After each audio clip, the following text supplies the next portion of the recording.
Welcome to See You on the Other Side, where the world of the mysterious collides with the world of entertainment.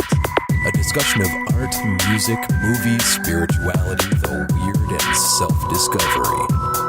And now, your hosts, musicians and entertainers who have their own weakness for the weird, Mike and Wendy from the band Sunspot. Hey, everybody. We hope you guys had a great weekend out there in podcast land. Wendy and I had a pretty sweet weekend, didn't we? It was awesome. We were back at our favorite recording studio, Cherry Pit Studios, and we were recording some new paranormal songs. Well, they're not entirely new, but new studio versions of the songs. Yes. So we're giving them the full rock and roll treatment in the studio this weekend, and we're excited for you guys to hear it because the demos and everything like that are fun on each episode, and we work really hard on those songs. We do. You know, yeah. It's out every week, but it's only what a week can do in writing and creating and performing. And so now we've had a couple months to pick our favorites, and we take them into the big studio and give them that rock and roll production. Oh, yeah. Shiny, sparkly, polished sounding. Yeah, and so we did release an album in April called The Wonders of the Invisible World, and those were all songs that we had written for the podcast and then taken into the big studio to give them that pretty sheen of popness on top of them. So make sure you check. sunspotuniverse.com/album is where you can check that out if you guys are interested in hearing any of our rock and roll songs after they've been on the podcast and how we release them to the rest of the world. Yeah, it's exciting. Yeah, it's always exciting taking the songs and then just, kicking them up to that next level of rock. So yeah, we'll be working on those for the next week or two, and then we will be sharing them. Absolutely. I just hope for some more haunted stuff to happen in the studio. Like, if you guys have any ideas for when you're in the recording studio, if there's any kind of paranormal experiments we can do, like if you try to listen, like for some kind of, the thing is, the studio, unfortunately, nobody's been killed in. No. It's not on a battlefield. The thing with the studio is there's a lot of time that you're just sitting there with the headphones on. Yeah. And, stuff is going on in the booth and you're just waiting for it to be time to sing or play or whatever.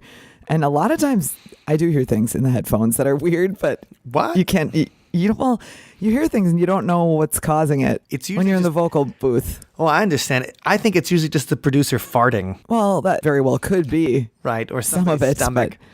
But, most of it is that you're in this isolation booth, basically in the dark. And it lets your imagination run wild with any weird, odd sounds that come through. Yeah. So it's kind of not necessarily paranormal, but for all I know, it could be. Well, the only thing that's really weird I know about that happened in the studio while they were it's a fairly new building, but while they were remodeling it and turning it into a recording studio, they did find a pair of dirty underwear shoved into the ceiling. Yeah. Ew. It was like shoved into the ceiling. So like when they were working on the ceiling and taking stuff out and putting sound reinforcement stuff up there, like a pair of somebody crapped their pants, put the underwear up there. Didn't want anyone to know. And then fell out while they were working. Oh, that's horrible. on it. So Alrighty. Well, so if you're trying to hide your secrets, just right. remember that someday somebody might take that wall down. Yeah, and then they'll find the haunted trousers. Haunted by last night's dinner. Anyway, poor bastard. So that's what we've been up to. We're a little stir crazy from being in the recording studio, but we had a great time, and we're looking forward for you guys to hear that kind of music, and that's the stuff that's coming out. Well, today's topic is something we were talking about. It's something that we've talked about a lot, probably over the past 4 years, over the past 220 podcasts or whatever. But it is a sensitive topic, I feel, nowadays. Oh, yeah. Definitely. And it's something we want to treat, at least treat with sensitivity, but also not be blind to the kind of stuff. When we're talking about mental health and the supernatural and how mental illness might mix with the paranormal, which is, as somebody who has a history of mental illness in my family, which if you've met my sister and I, then you're probably like, well, that sounds about right. It is something you think about. And also the fact, a lot of the people we talk to have some pretty unbelievable stories. It's true. And so you want to treat those people with sensitivity and respect, because that's what's important. But also at the same time, you want to make sure you look at it through the lens of reality as much as you can, or I guess reality is a very fluid term. You know, I like to look at a lot of it through the lens of the materialist realm as much as I can, because I know that's the kind of stuff we can touch and feel and have a real effect. So even though I know that the materialist perspective is not the only perspective, and it can be anything, but we have to look at it a little bit through a practical lens, and so that's what we're going to try to do a bit today. But it is something that I think is very interesting because, you know, what's the first thing, Wendy, you think of when you think of like mental illness and the occult? I don't know. All right. The first thing that I always think of when I think of mental illness and the occult is all the stories that we get from third world countries where people are possessed, or there's like a witch hunt in Uganda. Or even think about, we've had Dr. Martin Walsh on the show twice, and he's talked about his experiences on Zanzibar. And he's been there, you know, in the middle of a panic where people had this panic that there was a demon possessing other humans, and this evil demon was possessing them, and they were using it as an excuse to like beat people up and things. Yeah, horrible. And so that feels so medieval, so, you know, like Salem witch trials. Yeah. I always think of, you know, people in these countries and these third world countries who are using exorcism and spiritualism and stuff as an excuse to maybe put away people who are mentally ill, or, you know, they're dealing with you know, mental illness in the way of a spiritual cause instead of a health cause. And so that's always what I think of, probably because I comb the news every single week looking for paranormal stories. Yeah. And, you know, it is. They'll be like, demons possess Latin American middle school. And you'll have this footage, and especially now that everybody's got cell phones, you'll see all these like 13-year-old girls rolling around saying that the devil's possessed them. And you're seeing, is it really the devil? Or are you seeing like little mass hysteria groups in an ultra-religious community of people just acting crazy or getting attention or all those kind of things? Sure. And so that idea of possession is, you know, is kind of the first thing I wanted to talk about, because there's a lot of elements of possession that also show up with dissociative identity disorder. Okay. Which is also known as, used to be known as multiple personality disorder. Right. Okay. Now, multiple personality disorder, if you guys don't know, it's a condition where a person's identity is fragmented into two or more distinct personality states. And people with this rare condition are often victims of severe abuse. Psychiatrists and psychologists, they also don't necessarily all agree that there really is a multiple personality disorder. It's most famous in the movie Sybil. I don't think I've seen that one. What's that about? It's this movie from the 1960s, Sybil, and it's... I think Sally Field is the one that plays Sybil. And so what's happening to her is that she's a young girl that has distinct personalities. It's a classic, what you think of a multiple personality. Like one is like a nice girl, another is like an evil man, another is a childlike personality. So it's that split personality that... and in the movie, obviously, is extremely fictionalized in how, you know, one personality doesn't remember what the other personality does. Okay. And they take on different voices and different actual mannerisms and things like that. So it isn't just a different mood or a different behavior. Mm-hmm. The movie Split that came out last year, with James McAvoy playing a character with like 50 different personalities. Wow. And he's like a dangerous... And, you know, some of that's kind of exploitative because there's like a scientist in there that thinks that multiple personality disorder or dissociative identity disorder and these multiple personalities can actually lead people to do superhuman things. And that's part of the movie, that the personalities can go beyond what regular people can do. And so certain personalities can do like walk on the wall or something, or on the ceiling, like Spider-Man. Okay. Versus other personalities. So it's almost using dissociative identity disorder as a superhero trait. Yeah, it's like a gift. The gift. Right. We'll talk about that more later. But the movie, and first of all, go see Split. It's really awesome. James McAvoy, he's the guy that plays Professor X in the X-Men First Class series of movies. Ah, okay. He's really good, and he's awesome in the movie Split. First of all, his acting is awesome. Second of all, you can tell, because he's shirtless a lot of the film, that he totally worked. Does he do the splits in Split? No, but his abs and everything are like, oh my, wow. he is jacked. It's funny thing, a lot of these British actors and stuff, when they come up in the theater, you see in the theater, nobody's looking at your abs. Right, so you're like a regular looking guy. You're probably skinny, so you still look good, and he's a good looking guy. But then when he gets into a Hollywood film, and they're like, "Yo, your shirt off. You're gonna be shirtless for half this film." He's thinking, yeah, let's call the personal trainer."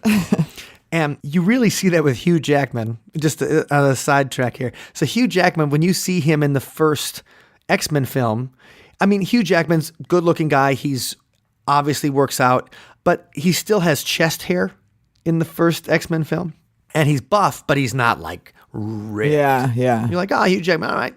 And then by the time you get to the Wolverine, the second in that Wolverine solo films or whatever, he is a monster. Yeah, you just look at that. He's got like a 12-pack hiding under there. And everything's just rock hard and hairless. It's just an interesting thing. You can see these theater actors. They're like, oh man, we're going to be on screen. We're going to have to look good. And obviously James McAvoy did that in Split. But I don't want to tell you too much about Split because it's definitely, it's a newer film. And so I don't want to spoil a film that's only like a year and old, a little over a year old. But it's a fun one.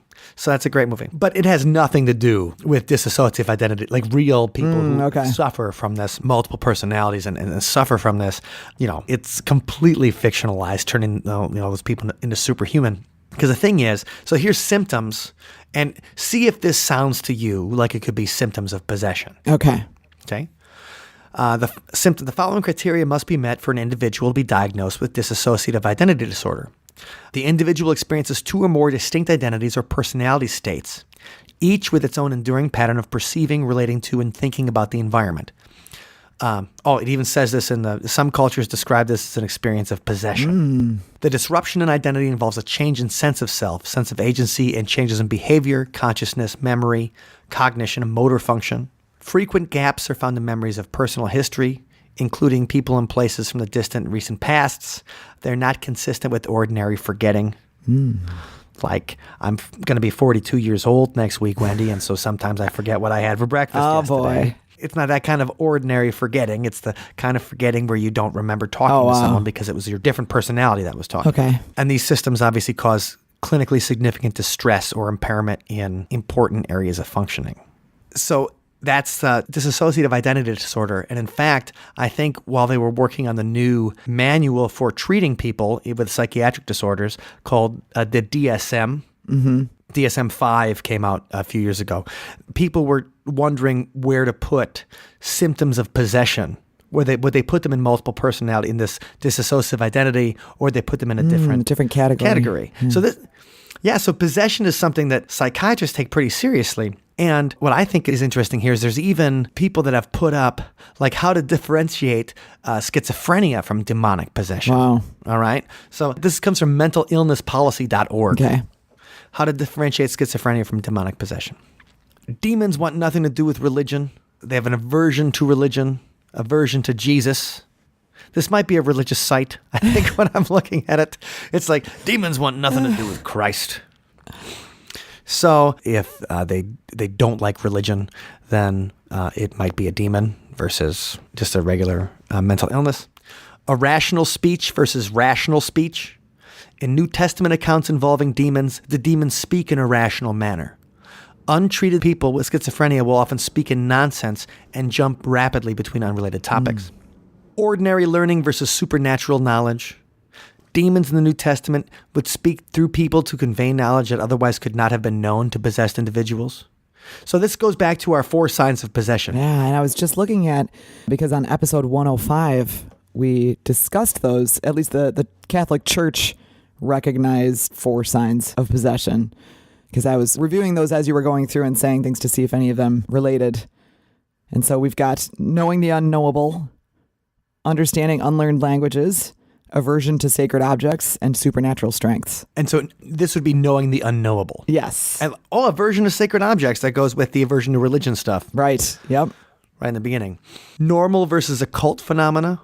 This guy says there's an aspect of demon activity that's just plain spooky. Well, okay. Levitations, trances, telepathy. That'd be the supernatural strength. Yeah. Also, if they claim to be possessed. So demons wish to be secretive and do not voluntarily claim to be present. So this is obviously written from the perspective of somebody that believes in demons. True. So authors that claim demons wish to be secretive and do not voluntarily claim to be present. And then if therapy works, then it's probably not demon possession. Like if you can give somebody medicine and it works, then like the demon's not going to react to Prozac or whatever. Like the demon don't do meds. It's resistant. But I mean, demonic possession and mental illness, that goes hand in hand. And so the thing is, like I used to watch, I remember seeing The Exorcist as a kid, and my parents would just be, even though we went to church and stuff all the time, my mom's like, demons can't really possess people. Because when you're a kid, you see The Exorcist, you're like, oh my God, because it's a little girl that it happens to. Oh, it's so real. Right. And it's terrifying. And you think like, well, this could happen to any of us. And like, why did it, I guess in The Exorcist it happens because she's playing with the Ouija board. So it's another movie that, I think the whole blaming everything on the Ouija board comes with The Exorcist. Okay. And she talks to Captain Howdy. And she plays with the Ouija board alone. Also, the movie Witchboard, that's what it says, never play with the Ouija board alone. Otherwise, you get killed like Tawny Katane did in that movie. I know. The girl who used to hang on David Coverdale's hood in the Here I Go Again video, which meant she was an early crush of mine. Oh, boy. Right. But so you see that and you're like, this could happen to anybody. My mom would just be like, that's how they used to treat people who were mentally ill. And even the Catholic Church at the time, in the 70s, they were like, yay, they were trying to separate themselves from the exorcist. They were trying to say like, hey, we don't really do exorcisms. We handle people with mental illness. We direct them to the appropriate authorities and, people that can help them, the appropriate facilities where they can get assistance with that. But as you see, like the people that are evangelical, which believe that in the Bible, so what's said in the Bible is fact. Mm-hmm. Okay. There's no like it being filtered through the Pope or it being filtered through a priest. The stuff that's in the Bible is God's word, and God's word is it. Okay. And in the New Testament, Jesus is exorcising people all the time. And the most famous exorcism in the New Testament is the Gerasene demoniac. Okay. And this is the most famous one. So The Exorcist 3 uses this particular story as the name of the movie. I think one of the X-Men, actually going back to the X-Men, where the X-Men is named after this idea. So Jesus finds a man who is, acting all crazy, and people come to him and they're like, hey, Jesus, he's got a demon or something in him, and you have to stop him. And so Jesus comes in, starts talking to the man, and Jesus approaches and calls the demon to come out of the man. And the demon says, "What do you want with me, Jesus, Son of the Most High God? I beg you in the name of God never to torment me." And Jesus asks the demon his name. And he says, "My name is Legion, for we are many." Okay, and that's the biggest, that's like a really spooky thing to say. Yeah, no kidding. And so that's why they take, and we use that in our song. I was going to say, I recognize those words. Yes, in our song No More, from when we talked to the guy who the demon showed up in his living room, we talked about the Gerasene demoniac in that particular one. But the idea is that this guy has multiple demons inside him, i.e. dissociative identity disorder. He's got multiple personalities of demons inside him. And he tells Jesus, "My name is Legion, for we are many." And then he begs him not to send him away because he knows that Jesus has the power to get him away. So Jesus doesn't send the demons back to hell. What he does is he sends them into pigs on a nearby hillside. And then the pigs, which is like, it says in the Bible, it says there's 2,000 pigs. Wow. They all run down like the steep bank into the sea and they're drowned. And then the guy's normal, back to being regular. And then he even asked to join the disciples. Oh, man. Like he's like, I want to be part of the group. And Jesus is like, "No, stay here and tell everybody how I saved you," kind of thing. Like tell everybody how sweet God is. My dad. And what's interesting is, so where it could be, some versions say it's Gerasa, the Gerasene demoniac. Some people say it's Gadara, which is a different town. So the Gadarene demoniac. And so the location changes by which version of the story you're reading, which gospel you're reading. And what I thought was interesting is, so we had Seth Breedlove on the show. Yeah. And he had his Bray Road Beast documentary that came out, a Small Town Monsters documentary. And one of the stories of the Bray Road Beast comes from the 1930s, where the priest who's in East Troy, Wisconsin, sees like a dog man. Oh, man. Like he sees the Beast of Bray Road.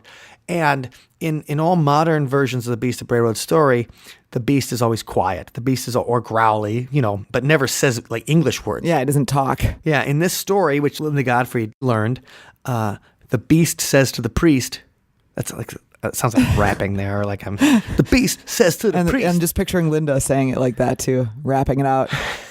Right. So Linda's awesome. so nice. I know. And so, well composed. And she just breaks it out. You know what I'm saying? But she says that the priest heard the Beast say Gadara.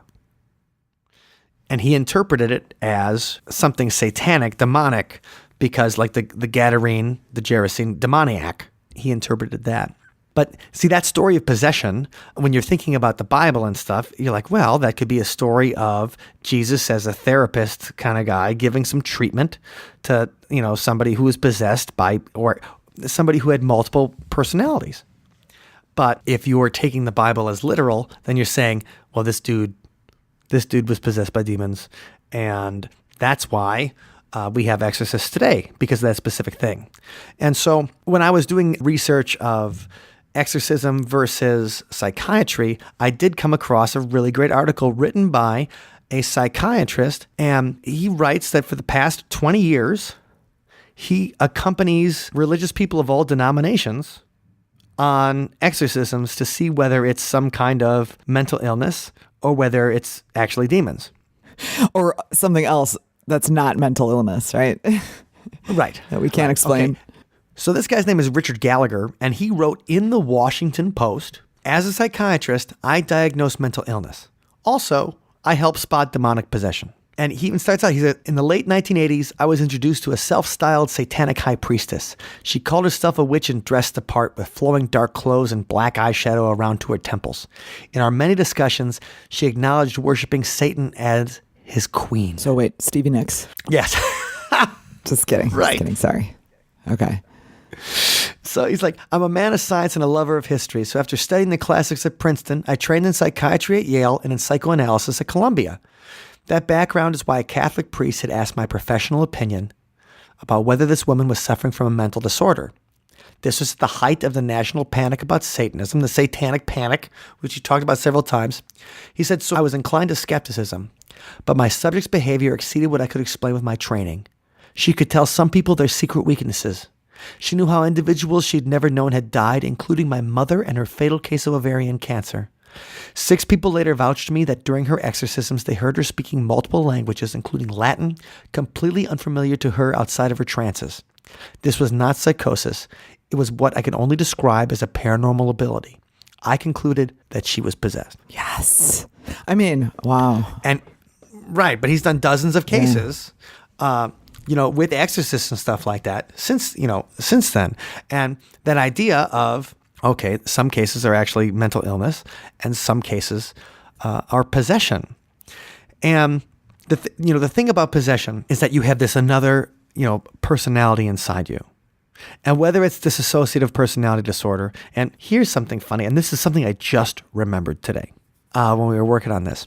So there's a girl I know that in 7th grade, she said she was playing with the Ouija board alone. And this is when I was in 7th grade too, and I used to talk to her on the phone all the time. And she said that she was possessed by the spirit of a 19th century prostitute. Okay. And so sometimes we'd have a conversation, and then she would change her accent and how she was talking. She was normally kind of flirtatious, but she'd become uber, super flirtatious in the way she was speaking, and the timbre of her voice would change. And she would talk about it, and then she'd tell me how she was murdered and things. And I'm just like, oh God, what am I dealing with this here? Why do I meet these people? I'm 13 years old. I'm like, I don't want to. The things people do to get your attention, Mike. Right. But I completely forgot. This is a total case. This might probably the first time I've ever talked to somebody who, number 1, said they were possessed. Yeah.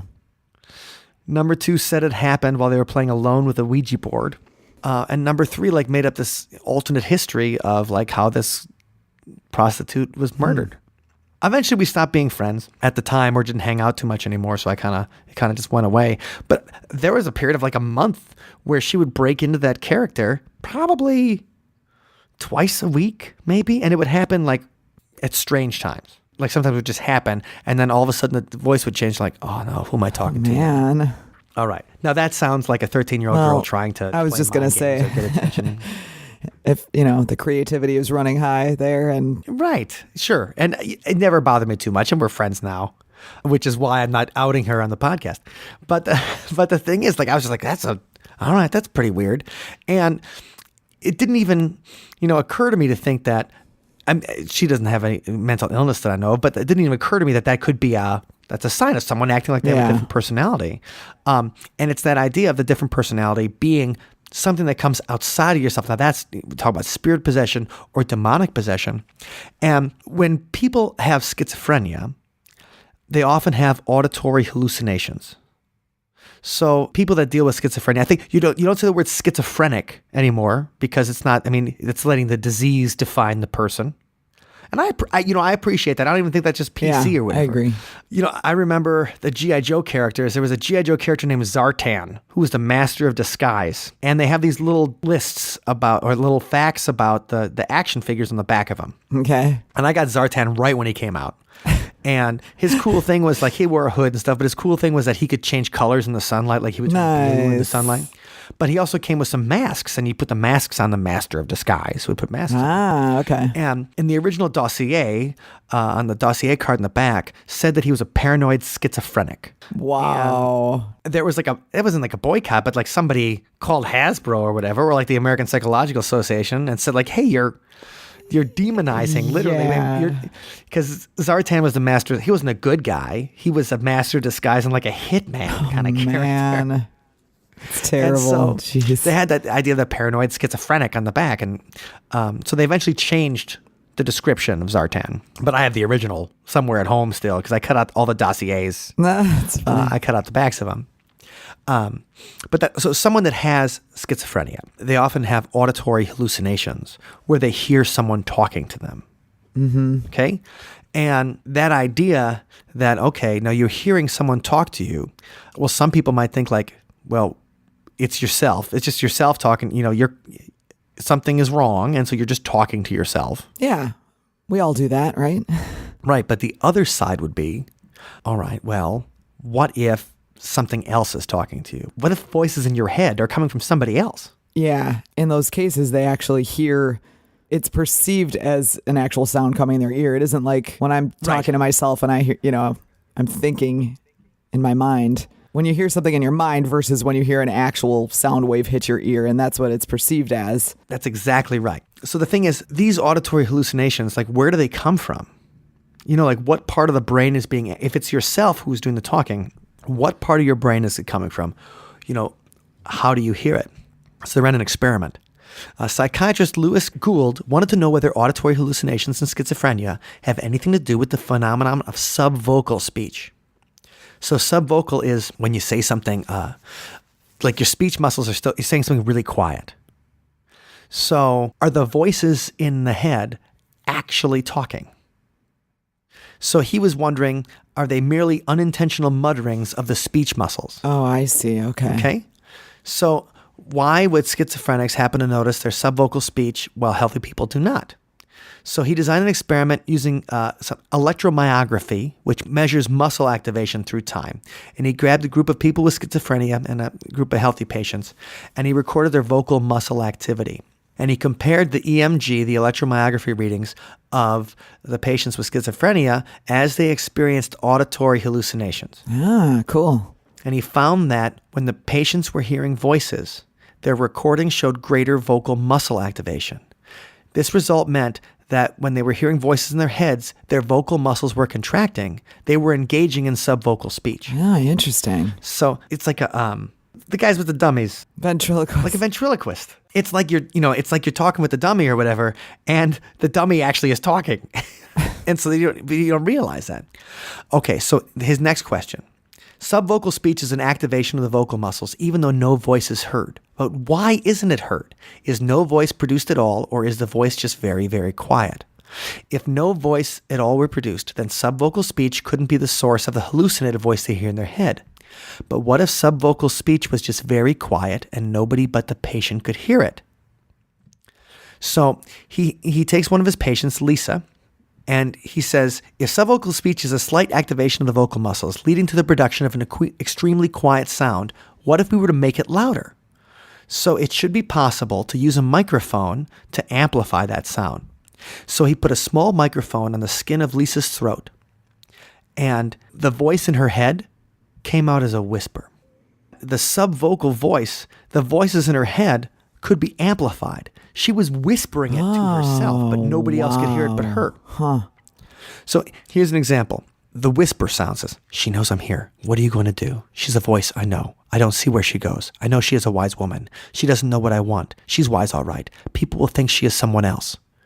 Lisa says, I'm hearing the voices again. Whisper. She knows. She's the most wicked thing in the whole wide world. The only voice I hear is hers. She knows everything. She knows all about aviation. Lisa, I heard them say I have a knowledge of aviation. Wow. And then we asked her what the voice told. Her description matched the content of the amplified speech word for word. The voice in Lisa's head spoke at the same time and said the same things as the subvocal speech she herself had generated. Then he's talking to a guy named Roy. And Roy had an entity in his mind named Miss Jones, which is funny because speaking of demonic possession, there is a adult film called like The Devil and Miss Jones. And so that's a famous like 70s adult film. So the idea that the demon in his head would be called Miss Jones. So he places the microphone against Roy's throat, and the whisper says, if you're in his mind, you come out of there. But if you're not in his mind, you won't come out of there. You want to stay there. And the researcher says, like, who said that? And Roy goes, she said, and the whisper goes, I said that. And then the examiner goes, are you talking to yourself? And Roy's like, no, I don't. And the whisper says, mind your own business, darling. I don't want him to know what I was doing. And Roy's like, I spoke to her what to ask, and she said, mind your own business. So the whole thing is that he literally was talking to himself, and the vocal muscles were activating, but it was so quiet that no one could hear it. Wow. And I'd never heard that before, and I think that is incredible. I'd never heard of anything like that before. No. And so I do remember that in college, we did talk about schizophrenia as the doctors were seeing like, okay, if people say they hear voices in their head, let's see if the voices are coming from outside the brain. So they were doing, they put they would check is it EMR? MRI? When you look at the brain. MRI, like encephalography kind of thing, where they hook the brain up to the electrodes like you see in the movies. EKG. And they see the EKG, the parts of the brain that were going off. And there's an area called Broca's area that's always activated when we speak. Okay? And what happened was the patients were reporting that they were hearing voices in their head, and their Broca's area was going off, but they didn't recognize it as their own speech. Wow. So something happens in schizophrenia that separates that part of our own brain that we can tell is coming from ourselves. We all have a voice in our head. I mean, that's why we meditate, right? So the voices in your head go away. Try to get them to. Right. We try to get everybody to shut up for a little bit. But, that's the thing. The fact that it's not just in your head, it's not just Broca's area that's going off and you're hearing your own mental voice. In schizophrenia, it's speaking. You are speaking, but just that's subvocally. And that blew me. Yeah, that's pretty cool. So I do have a friend who I was with him during a couple of schizophrenic breaks. This is before we knew he was schizophrenic. And he's all right now. He's on meds and he's got his therapy, and it was he made it through to have a successful life, job and stuff like that. But the thing is, I asked him afterwards, after I noticed, like, he would just be very quiet. And I'd hear him talking to himself, kind of like the idea when you think of like, oh, a crazy guy, a homeless guy talking to himself or whatever. Like, we'd all just be watching a movie, and then he'd be sitting in a chair like 2 feet from me, and I hear, I'm soft, and I hear like a phrase, him talking to himself, like, you can't believe what they say. And I'm like, what? And I'm like, how is he high? What's going on? But when I'd ask him about later, I'd be like, what did the voices in your head tell you? And he's like, well, they never told me anything really harmful. They would tell me like how to react in social situations. They would tell me don't know if they were helpful, but they would tell him like ways to like, oh, you should say something now, or you should tell a joke now, or things like that. They would try to help him in social situations, is what he told me. But he did say it was alarming, and then he would have little bits of paranoia where he would think that there was a chip in his brain, and that's why he was hearing the voices. Wow. So that psychosis and that hallucination, that idea that you hear stuff. And, one thing about mental illness that I don't think, unless you have had to deal with it yourself and had to take medication, that I don't think that we appreciate well enough. And that's, so I had another friend that experienced like some severe depressions, and he tried to off himself a couple of times, but because he would always go off his medication. Now, this was a really smart guy. This was a guy that was so gifted in math that he could count cards at the casino and make like 10 grand in a night. Wow. Of which he would then blow it and then try to kill himself. So, I mean, this guy was really a smart guy. And so this kind of stuff would happen to him. And then I'm like, why don't you just take your medication? Like, then you don't have these thoughts of suicide. You don't have these thoughts. He's like, because the medication doesn't make me feel normal. So I think if we're not experienced with these chemical imbalances, to us, we feel normal all the time. And imagine how you feel like when you've had a big life change or something dramatic's happened, or you're distressed and you're not yourself. You're like, I'm not myself today. When you're on medication, maybe you're never yourself. That would be difficult. Yeah. How would you get through that? So like, you're always like, well, why didn't the stupid guy just take his medication? Well, if I were in that same kind of situation where I'd never feel normal, right, and all you have to do is not take your pills and you feel regular again, I can't say that I wouldn't err on the side of feeling normal myself. So that is something that, from my personal experience of people that have had mental illness and schizophrenia, I mean, I've seen that talking to themselves in action. And I can see where if it's dramatic and that person is saying hateful things or things that are dangerous or whatever, that you would think it might not be mental illness. It might be something a lot, scarier than that. Yeah. And when we're doing research on the different kinds of, it's hard when you see, because we've talked to a lot of psychics on the show, right? Yeah. And, I don't have any real psychic experiences. I had a couple of dreams that ended up happening. And then I've done really well on a Zayner deck with a guitar player, but I've never really had like a psychic, where something's talked to me and I'm like, well, yeah, that's my uncle, and I've never experienced anything like that. But, what I think is interesting is the idea of clairvoyance, that you can see, into the future, kind of like you have a vision that it happens. There was a real interesting study that was done a few years ago about how sometimes we perceive things in reverse, and that can make us think we're clairvoyant. What? Yeah. So you think about the doorbell ringing, and the doorbell rings. You think about the phone ringing, and the phone rings. When we're thinking back on it, we're like, oh, I thought about Wendy, and she called me on Skype. That was weird. So it must have had some kind of connection. I've predicted the future would happen. But what happened was you called me on Skype, and then I thought about you. Oh, so you're remembering it backwards. We're remembering it back. And often we can perceive things backwards. That doesn't make things very easy now, does it? No, not at all. So sometimes people perceive things backwards, and they ran this experiment where they were trying to make people perceive things backwards or make them think that they predicted the future. So in the experiment, they were trying to predict, like, they get like 6 boxes or whatever, and like, when will this box be filled?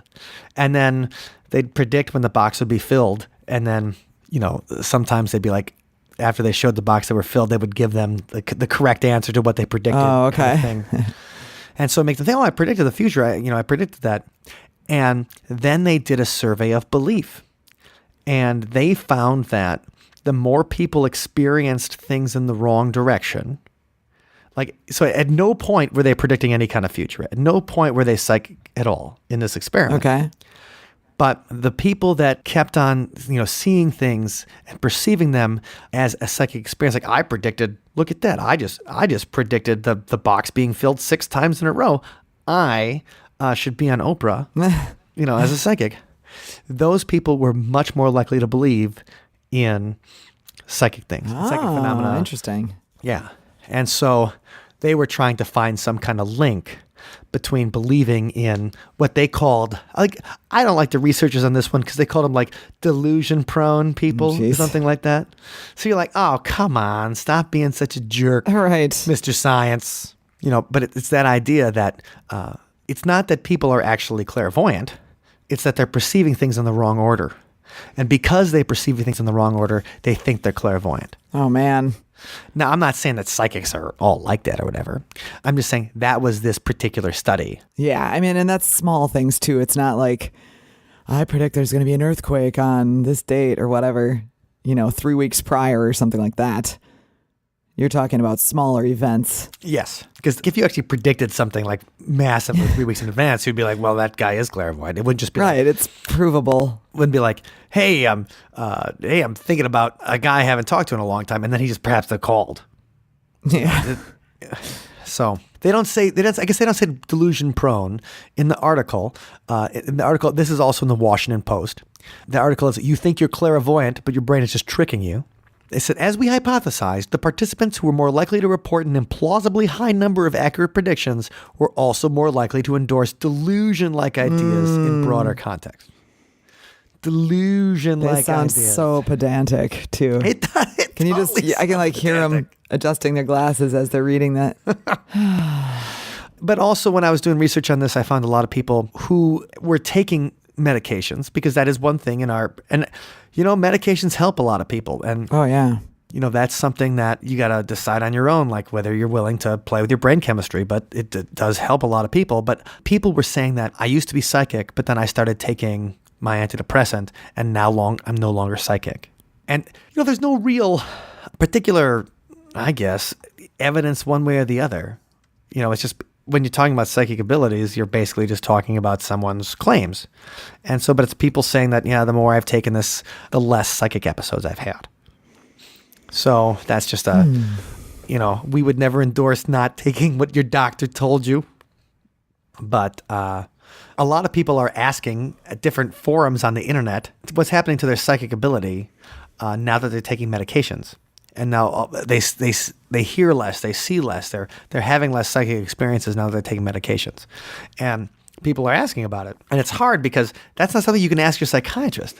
Yeah, that's true. They're not going to humor that. Your psychiatrist can be like, they'd be like, take your medications. Like, I don't care if you're not talking to the dead anymore. Right, you're this here is for your health on the line here. Right. And so it's just an interesting thing, because when you think you have psychic experiences, where else can you go to? But what's interesting, though, is the thing is that psychics, like people with schizophrenia, also hear voices. But while they torment people with schizophrenia, they don't torment psychics. With psychics, they call it a gift. Yeah. Well, some of them do get some torment. But schizophrenia, it's a curse. Right. And people end up, their whole lives get changed. But psychics, their lives get changed too. But now that they make money doing psychic readings. And I probably got like 50 friends now who are who claim psychic abilities. Yeah. And so to them, it's a positive thing. It's something they've done with their whole life.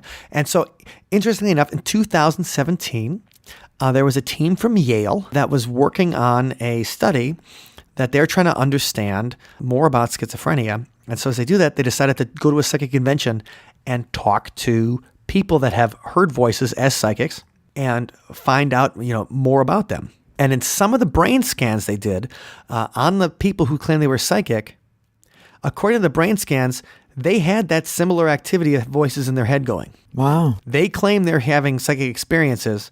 And so the people who are working on the study, they're like, either they're faking it really, really well, as in they can fool a machine, or they do have experiences that are similar.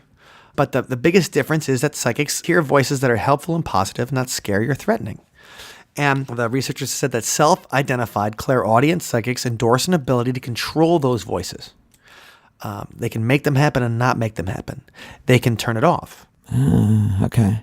So they thought that maybe that in the future, if we can study how people who claim that they are psychic hear voices and turn it off, maybe they can help people who have to deal with scary schizophrenia voices. Oh, okay. How they can manage them like psychics do. Yeah, that's positive. Yeah, I thought that was a really positive thing and a really great idea for research, where you get to research paranormal stuff at the same time as researching things that have a very real impact on people that are suffering. Mm-hmm. So the last topic I kind of wanted to get to today, and we're going to have to do a whole episode Yeah. on these. I feel like I came in not thinking we'd have enough to talk about, and still got like 3 or 4 different things on the list I haven't even got to. Oh my gosh. But the last thing I kind of wanted to bring up is something I really didn't know about, because it didn't really happen until the late 1990s, and I guess it wasn't as big of a deal when I first started looking at paranormal stuff. But it's just the idea of Indigo Children. Okay? Oh, yes. So, based on a concept from the 1970s by a researcher named Nancy Ann Tappy, and further developed by Lee Carroll and Jan Tober, they wrote these books in the late 1990s about the idea that kids who are diagnosed with ADHD or ADD and sometimes autism, they're not really sick. They have paranormal abilities. Okay. Right. And so automatically my skeptic, my skeptic ears completely fire, because you're like, oh, these Yeah, are kids. totally. And we'll get to the fact that I do think we over-medicate children. And, that is something that's happened. And we are quick to diagnose kids with some kind of mental disorder when they're just children. It's like, well, my child's acting crazy. It must be some kind of disorder. We need medication. Instead of, my child is 10 years old and 10-year-olds can be crazy. They're 10 years old. That's the whole point. But it's that idea from Split or whatever that the illness actually becomes a superpower. It actually makes them better. It makes them greater than human, like an X-Man. And the reason they call them Indigo Children is because Nancy Ann Tappy, she said that she saw the aura of these kids as indigo. Oh, okay. And that they were a new breed of person because their aura was indigo. And all right. And that idea is that they could be paranormal. I watched a whole documentary this morning, too, on this idea that there's people who really believe that their child is not just a regular kid, but an indigo child with supernatural abilities. So instead of giving them Ritalin or whatever you give to ADHD now, there's a whole bunch of different things you can do now. When we were kids, it was Ritalin was the trick they'd always use. Ah, yes, definitely. Descriptions of indigo children include that they are empathetic, curious, and strong-willed, often perceived by friends and family as being strange, show a strong innate subconscious spirituality from early childhood, okay, have a strong feeling of entitlement or deserving to be here, resistance to authority, and they have an intuitive ability. So indigo children may function poorly in conventional schools due to rejection of authority, but it's not because they just hate being told what to do. Like I have a rejection of rigid authority, very much so, because I hate being told what to do. I'm like John Locke from Lost. Don't tell me what I can't do. Mm-hmm. And so I am someone that I do not like authority, period. And especially if I feel like the guy telling me what to do is not as smart as me, I want to punch him in his face. Alrighty then. Don't hold back. I'm not psychic. I'm just somebody that hates authority. These kids hate authority because they are smarter or more spiritually mature than their teachers, and their lack of response to guilt, fear, or manipulation-based discipline. So it's a very new agey kind of concept. And the thing is that everything's very vague when it comes to indigo children. So I was looking it up. I was reading as much as I could about it, and it does seem like there's nothing that can be proven that these kids have psychic abilities or whatever. It's just their parents kind of really, and I could be wrong. So I welcome people, and this is why we should do a whole show on it. Yeah, I think we should. Because I'm always skeptical about auras anyway. That's not my paranormal cup of tea. You know what I mean? But I've been convinced about other things too. Maybe if we look into it more. I'm a believer in fairies now. Yes, you are. But some people think that indigo is just like kind of reaction to this idea of this widespread diagnosis of autism and ADHD and big pharma vaccination conspiracies and the whole, like it all kind of feeds into each other. But I wanted to bring it about because it's this whole idea of mental illness. And mental illness is a super harsh word too. Like my butt clenches whenever I say it. Oh gosh. Stigmatizing as someone is mentally ill.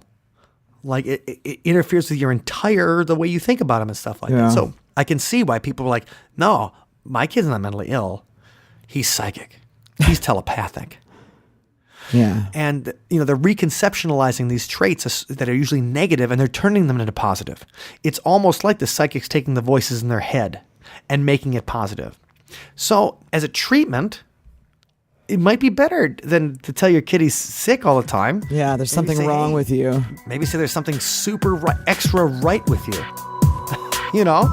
That kind of thing. So there's not that much evidence about Indigo Children either way yet. I mean, of course, the evidence in the negative side is that auras are BS. But there's not evidence like Indigo Children are, rolling around and floating, right? Like the X-Men. Nobody's turning anything to ice or traveling in time.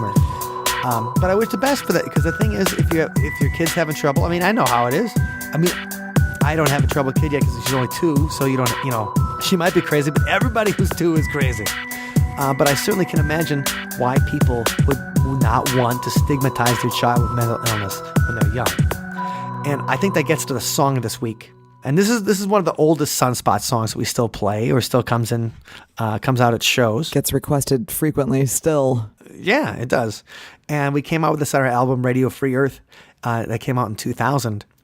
But with this particular song, so we're talking about college, we're talking about science. I was a psychology major in college. And we were talking about Prozac and different kind of medications. And it made me think about this girl I knew in high school. And she seemed completely normal or whatever. But, she's like, yeah, I've been on Prozac for the past year. And I was like 16 or 17. I'd never heard of this before. I'm like, you've been on what? I thought, like I said, we have a history of mental illness in the family. So I knew people who had taken medication and things like that. And I'm like, there's nothing wrong with you though. And it was just the idea, like, there's nothing wrong with you. And it kind of blew my mind. Like, are we, and this was in the late 90s, right? When everybody was saying, are we over-medicating? The Prozac Nation book came out. Yeah. They made that movie. That was Sofia Coppola's first film, wasn't it? Anyway.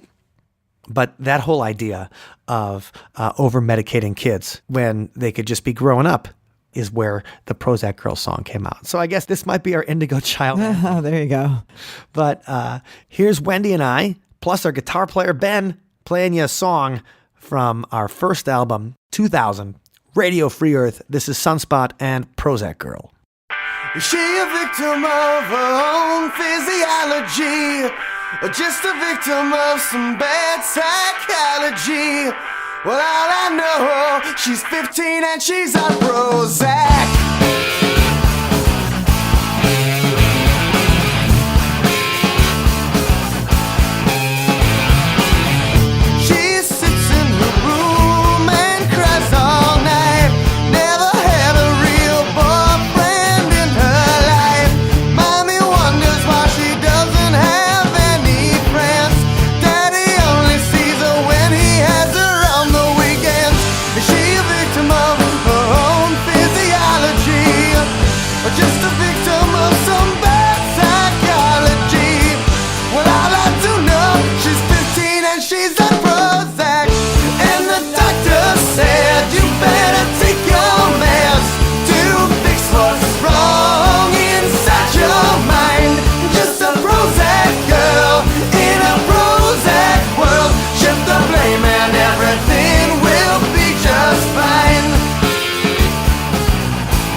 And the doctor said, you better take your meds. And the doctor said, you better take your meds to fix what's wrong inside. Your mind just a Prozac girl in a Prozac world. Shift the blame and everything will be just fine. Just a Prozac girl in a Prozac world. Shift the blame and everything will be just fine. My little Prozac girl. My little Prozac girl. My little Prozac girl.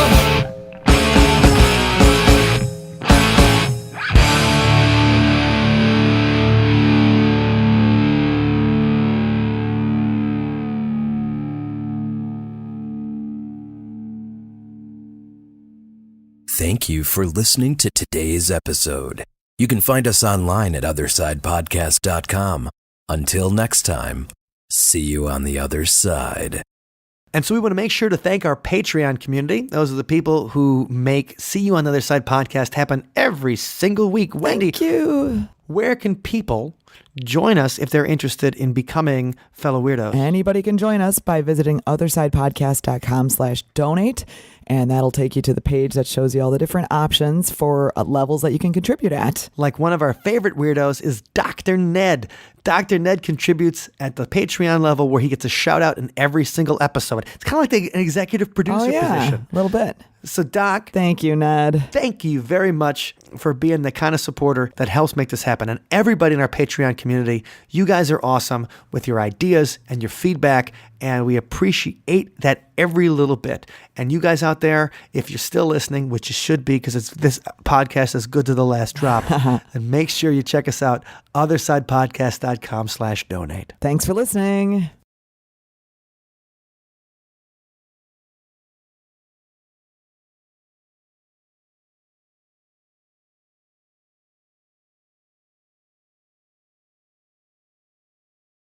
She knows I'm here. What are you going to do? She's a voice, I know. I don't see where she goes. The beast says to the priest,